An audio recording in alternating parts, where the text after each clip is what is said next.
Bonjour. Ici, je voudrais vous donner quelques éléments de correction des exercices de la série 1. Je commencerai par la relation de Hausdorff. Si vous avez deux opérateurs A et B quelconques, il faut montrer que l'exponentielle moins A, B exponentielle A est donné par un développement en B plus commutateur BA plus 1 sur factoriel double commutateur BA1 plus etc. Et j'ai fait pour cela de remarquer que l'exponentielle A d'un opérateur en mécanique quantique est donné par somme de n égale 0 jusqu'à l'infini de 1 sur factoriel n à la puissance n, comme un nombre infiniment petit. De la même façon, exponentielle moins A est s'écrit de la même façon, somme de n' sur factoriel n' moins 1 à la puissance n' à la puissance n'. Juste pour vous dire que les termes en exponentielle A, exponentielle moins A, les termes pairs sont les mêmes, alors que les termes impairs sont avec un signe moins.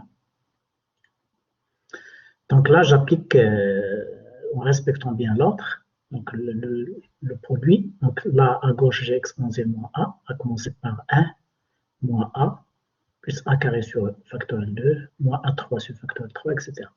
Et là, je place le B, l'opérateur de B en milieu. Donc ensuite, le développement de l'exponentielle A, c'est 1 plus A plus A au carré sur 2 plus A3 sur 3 factoriel, etc. Je commence par effectuer ce produit, toujours en respectant l'ordre. Donc j'ai B moins AB plus A carré B sur 2 factoriel moins A3 B sur 3 factoriel, etc. Et là, j'ai la même expansion. Donc là, je fais le deuxième produit, toujours en respectant l'ordre. Donc ça me donne B plus BA plus BA carré sur 2 plus BA3 sur 3 factoriel, plus etc. moins AB, moins ABA, moins ABA au carré sur 2, etc. Donc là, je peux remarquer qu'il y a des termes qui se dégagent, à commencer par le premier terme B solitaire, plus le deuxième terme en commutateur BA, parce que là, vous avez BA, et là, vous avez moins AB. Et là, troisième terme, c'est 1 sur factoriel B, factoriel 2, double commutateur BA. Pourquoi? Parce que en rouge, là, vous voyez BA, A, c'est BA, moins AB, A, moins ça. Donc, ça donne BA au carré, moins 2 fois ABA, plus A carré B. Donc là, vous remarquez que ces termes-là existent bien dans le développement. Donc finalement, la relation se démontre facile. Alors maintenant, on passe à un cas particulier où le commutateur BA est égal à alpha B, c'est-à-dire proportionnel à B. Dans ce cas-là, je remplace tout simplement dans le commutateur BA. Donc ça donne B plus alpha. Voilà. Plus 1 sur factoriel 2. Le premier commutateur BA, c'est alpha B. Alpha B, A. Plus 1 sur factoriel 3. Alpha B, A, plus etc. Là, vous remarquez qu'il y a B toujours en facteur et les termes de développement sont 1 plus alpha carré sur 2 factoriel, plus alpha 3 sur 3 factoriel, etc. Le tout en facteur de B. Et donc, ce développement n'a rien d'autre que le développement de l'exponentielle alpha. Donc, c'est exponentielle alpha B. Un autre cas particulier, si le double commutateur BA est proportionnel à B avec une constance alpha au carré. Donc là, je fais pareil. Donc ça donne B plus BA plus 1 sur factoriel 2 alpha carré B plus 1 sur factoriel 3 alpha carré B, BA, etc. Et donc là, il y a des termes en B qui apparaissent avec une puissance impaire et des termes avec le commutateur BA qui apparaissent avec des termes impairs. D'accord? Là, je mets en facteur le B, donc ça me donne 1 plus alpha carré sur 2 plus alpha 4 sur 4 factoriel plus etc. En fait, ce crochet-là, correspond tout simplement à CH. Là, pour la deuxième sommation, là, je mets BA en facteur et je divise par alpha. Donc là, j'aurai alpha plus alpha 3 sur 3 factoriel, plus alpha 5 sur 5 factoriel, plus alpha 7 sur 7 factoriel. Donc là, il y a les termes du développement de la fonction SH. Il faut savoir que CH est donné par somme de n égale 0, 1 sur jusqu'à l'infini, 1 sur 2 n factoriel, alpha à la puissance de n, et SH, c'est somme de n égale 0, 1 sur 2n plus 1 factoriel, alpha à la puissance de n plus 1. Donc là, finalement, je trouve CB multiplié par CH alpha, plus le commutateur BA, multiplié par SH alpha divisé par alpha. Voilà. Il y a une application très importante de la relation d'Hausdorff, c'est l'opérateur de translation qui est défini par exponentielle moins i sur h bar PA. P étant l'opérateur impulsion mécanique quantique qui est donné par h bar sur i gradient, qui est hermétique pour l'occasion.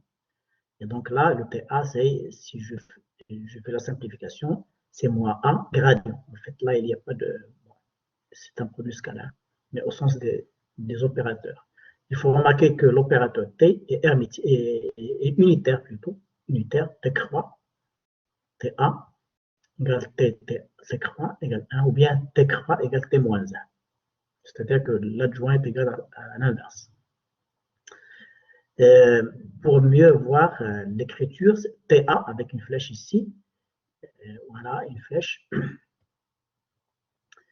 c'est exponentiellement i sur h bar, a scalaire p, mais au sens des opérateurs, ça donne exponentielle a scalaire gradient, et là vous aurez exponentielle a, la composante ax, la dérivée partielle par rapport à x, plus a, la composante de a suivant y, la dérivée partielle par rapport à y, plus la composante suivant z de a à z, la dérivée par rapport à z partielle. On vient voir les choses à une dimension. TA est donné par, voilà, il n'y a pas de produit, il n'y a pas de flèche, et donc ça s'écrit comme ça, le moins disparaît. Donc ça donne tout simplement, oui, peut-être le moins on peut le garder, c'est pas grave, A exponentielle A d par rapport à x. D'accord? Donc là, le d par rapport à x, il va agir sur la fonction d'onde qui va être placée bien avant l'opérateur, parce que TA va agir sur une fonction d'onde. Donc là, l'emplacement de l'opérateur d par rapport à dx, il est au front de l'exponentielle. D'accord? Pour terminer cet exercice, je vous donne gracieusement un exemple, un deuxième exemple de l'application de la relation d'Hausdorff. Et là, ah non, c'est pas terminé. Et donc là, pour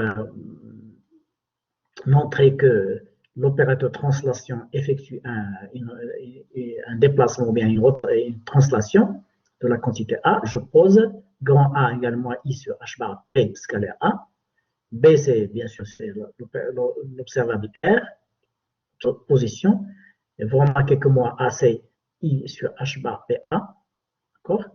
Si j'applique Hausdorff, vous aurez l'action de TA, et là vous avez T croix, et là le R au milieu, donc il faut faire attention à cet ordre, et au signe, et là, voilà, j'applique. Alors le B c'est R plus R, commutateur R, avec moins I sur H bar PA, plus 1 sur 2 factoriel, et double commutateur R moins I sur H bar PA, moins I sur H bar PA, plus les autres termes, mais rassurez-vous que ces termes vont être nuls. En fait, le premier, donc là j'ai R, le premier commutateur c'est R, je sors le moins I sur H bar, donc il me reste R, PA. Ah bon, c'est un scalaire, c'est un nombre, comme un nombre, je peux le sortir, donc ça donne moins I sur H bar, R, P, A. Et le R, P, c'est IH bar, d'après les relations de commutation canonique qui concernent les variables conjuguées R et P. Et donc là, pour le deuxième commutateur, vous aurez RP qui est égal à IH bar, qui commute avec le P. Donc, vous voyez que pour les autres termes, ils vont être tous nuls. Donc, la relation de Hamerstorff me permet de calculer, de trouver ce résultat, c'est R plus A, bien sûr multiplié par l'opérateur 1. Donc, finalement, cet opérateur de translation se traduit par une translation et il fait passer la position de R à R plus la quantité A. Donc, un autre exemple, c'est l'opérateur déplacement que nous avons défini lors des états cohérents, dans le cas de l'oscillateur harmonique. D de Z, pourquoi on l'appelle opérateur déplacement? Parce qu'il fait déplacer le système de l'état fondamental 0 de l'oscillateur harmonique à l'état cohérent Z. Pour ça, on l'appelle opérateur déplacement. Et il est défini par cette expression un peu bizarre, exponentielle moins Z étoile A plus Z accroît. Z, c'est une variable continue complexe, là vous voyez conjuguée, et le A et accroît ne sont rien d'autre que les opérateurs annihilation et création. Là, vous remarquez que ce deuxième terme n'est rien d'autre que l'adjoint du premier. D'accord? Donc là, si je pose A égale moins Z étoile A plus Z accroît et B égale petit a, c'est-à-dire l'opérateur annihilation, on peut remarquer que, avant d'appliquer la Hausdorff, que moins A, donc là je remplace, c'est moins Z étoile A plus, entre parenthèses, moins Z accroît. Donc le moins avec moins, ça fait Z étoile A, et le moins qui persiste ici, moins Z accroît. Donc ça donne moins Z accroît plus Z étoile A. Si je compare par rapport à accroît l'adjoint, je prends A et je fais l'adjoint. Donc c'est Z accroît moins Z étoile A, le tout adjoint. Donc l'adjoint de ce premier élément, le premier terme, c'est Z étoile A. Et l'adjoint de ce deuxième, c'est moins Z accroît. Donc vous remarquez que accroît, c'est tout simplement moins A. Ça, c'est très important. Donc là, je peux appliquer facilement la relation d'Hausdorff. Là, j'ai exponentiel grand A, et là, petit a, l'opérateur annihilation, et là, j'ai exponentiel moins A. Donc, ça donne petit a plus A, commutateur A avec grand A, plus double commutateur avec 1 sur factoriel 2, petit a avec grand A, plus etc. Mais là, de toute façon, on va montrer également que ces termes sont tous nuls. Donc là, je commence par petit a, grand A, je remplace grand A par son expression. Donc c'est l'opérateur annihilation avec moins Z étoile A qui est commute parce que A et A commute, quel que soit Z, Z étoile. Puis il me reste A avec accroît, multiplié par Z. Donc le Z, je le fais sortir. Et là, A accroît, c'est 1. Nous avons appris que le commutateur A accroît, c'est 1. Donc le résultat, c'est Z. Pour le deuxième, les autres termes d'ordre supérieur, par exemple le double commutateur, petit a, grand A, là, vous remarquez que là, le premier commutateur me donne Z, et Z commute avec cette fonction d'opérateur. Donc c'est 0. Et c'est pareil pour les autres termes. Donc là, c'est bien. Donc on s'est débarrassé des autres termes d'ordre supérieur. Et finalement, il vient que exponentielle moins A, exponentielle A, et là, le petit a égale A plus Z. Bien, A plus Z multiplié par l'opérateur identité. Donc, ça aussi, ça justifie le fait que D s'appelle opérateur de déplacement. Parce qu'il fait déplacer de Z à Z plus A. Z plus A. Pour terminer, je rappelle que l'état cohérent Z résulte de l'action de D de Z sur l'état fondamental de l'oscillateur harmonique. C'est d'ailleurs pour ça qu'on l'appelle opérateur de déplacement. Le D de Z s'écrit comme ça. Son adjoint s'écrit comme ça. D'accord? Voilà. Donc là, si j'applique D croix sur le vecteur AZ, voilà. Alors AZ, c'est bien sûr, j'en place Z par son expression, donc ça donne D croix A dz. Donc là, on peut appliquer la relation d'Hausdorff. Et donc ça donne, d'après Hausdorff, c'est A plus Z appliqué à l'état 0. Et nous savons que l'action de A sur l'état 0, l'état fondamental, c'est 0 pour l'oscillateur harmonique. D'accord? Donc là, si je reviens au premier membre, je multiplie les deux membres par D de Z à gauche. Donc là, ici, ça me donne D multiplié par D croix, puisque D est un opérateur hermétique. Donc c'est 1. Donc il me reste AZ. Et d'autre part, c'est D de Z, Z0. Z est un nombre, je peux le mettre ici. Donc ça donne Z, D de Z appliqué à 0. Donc finalement, on peut montrer que l'action de A sur Z, c'est Z multiplié par D de Z0, c'est-à-dire Z multiplié par Z. Et donc, ce que nous avons fait en cours, nous avons montré que Z, le vecteur d'état, le vecteur Z est un état propre de A, de l'opérateur A, avec la valeur propre petit z. Ça, c'est un résultat quand même qui est très important. Là, il y a une autre façon d'écrire le D de Z en appliquant la relation de Campbell, Hausdorff, Becker, qui vous donne exponentielle de A plus B sous la forme exponentielle A, exponentielle B, exponentielle moins le commutateur sur 2, commutateur AB. Donc, si vous appliquez, on peut montrer que cet opérateur est écrit comme ça. Exponentielle moins Z étoile A, exponentielle Z accroît, exponentielle plus module de Z carré sur 2. Parce que le commutateur AB, ici, c'est le module de Z au carré avec un signe. Donc voilà, je vous laisse le soin de réfléchir sur cet éclaircissement qui est très important, qui concerne les états cohérents et l'opérateur déplacement.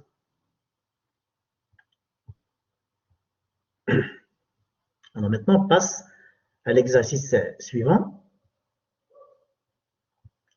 Bon, je passe aux exercices selon leur difficulté.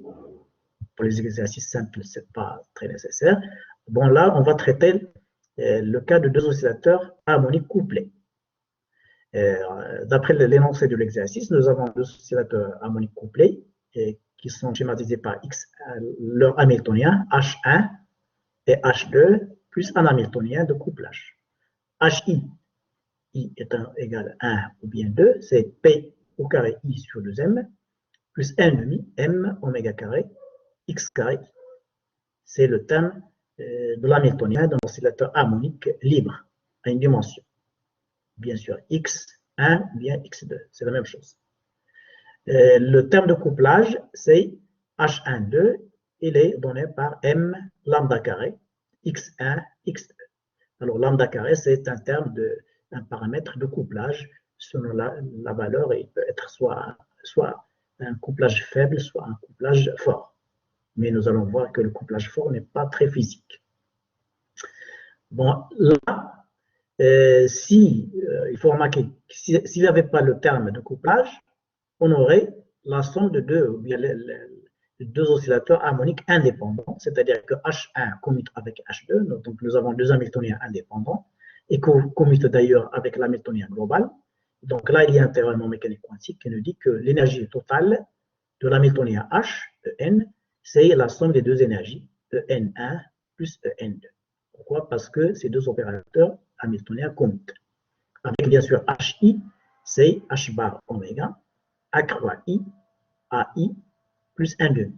Donc la valeur propre de chaque oscillateur harmonique seul, c'est ENI, H bar oméga, NI plus 1 demi. Le NI est un nombre entier qui commence à partir de 0, 1, 2, etc. 0, c'est l'état fondamental.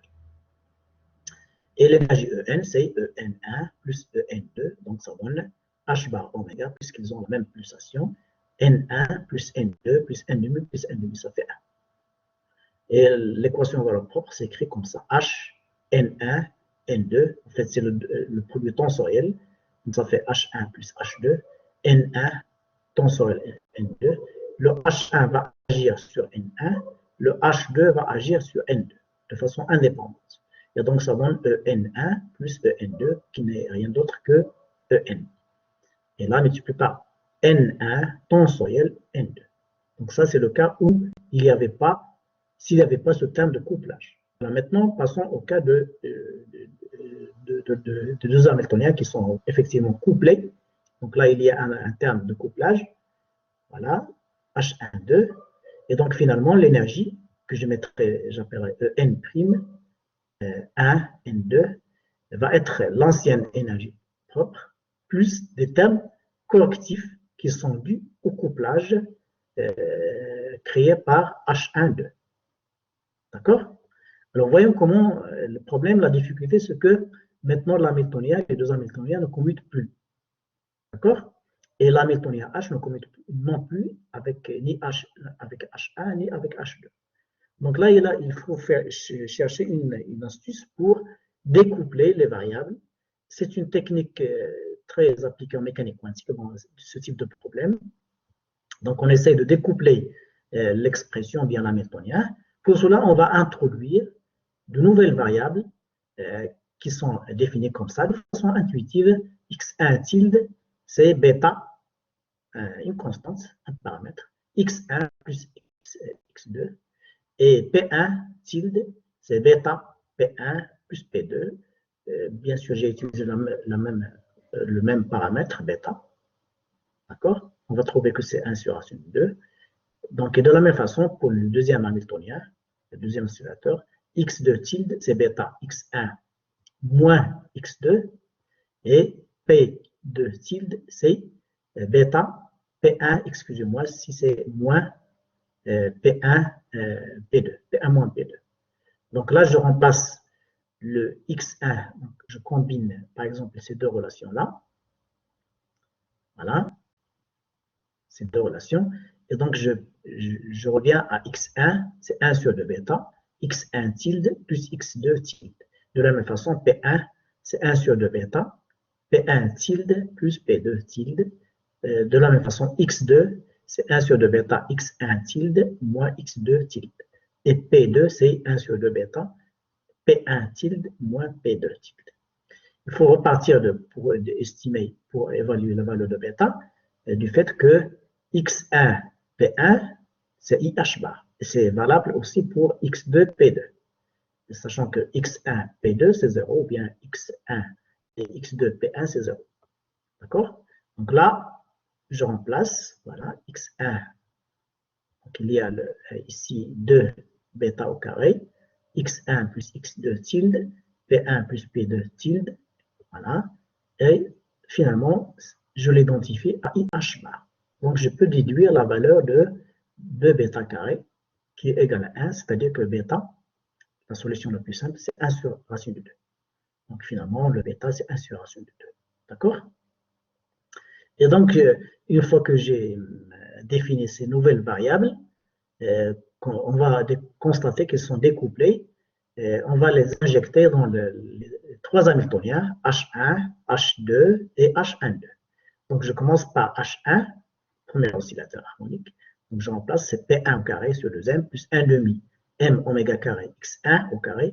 Donc, voilà, ça vous donne 1 sur 4 M P1 tilde au carré plus P2 tilde au carré, plus 2 fois P1 tilde, P2 tilde. Il faut remarquer que P1 tilde et P2 tilde commutent, de la même façon que X1 tilde et X2 tilde. Donc, le deuxième terme de l'énergie atomique et de l'énergie potentielle, 1 sur 4, M oméga carré, X1 au carré, tilde, plus X2 au carré, tilde, plus 2 fois X1 tilde, X2 tilde. Et de la même façon, pour H2, il y a juste le signe moins qui va différer. H2, c'est P carré 2 sur 2M plus 1 demi M oméga carré X2. Je remplace et je trouve 1 sur 4M P carré tilde 1 plus P carré tilde 2 moins 2 fois P1 tilde P2 tilde. De la même façon, pour le terme de l'énergie potentielle, 1 sur 4 M oméga carré X1 tilde plus au carré plus X2 tilde au carré moins 2 fois x1, x2 tilde. Voilà. Et le dernier terme de couplage, l'hamiltonien de couplage, c'est lambda m lambda carré x1, x2. Donc ça donne m lambda carré sur 2, x1 tilde au carré moins x2 tilde au carré. Donc je mets tout ça dans notre hamiltonien principal, qui est h1 plus h2 plus h1,2.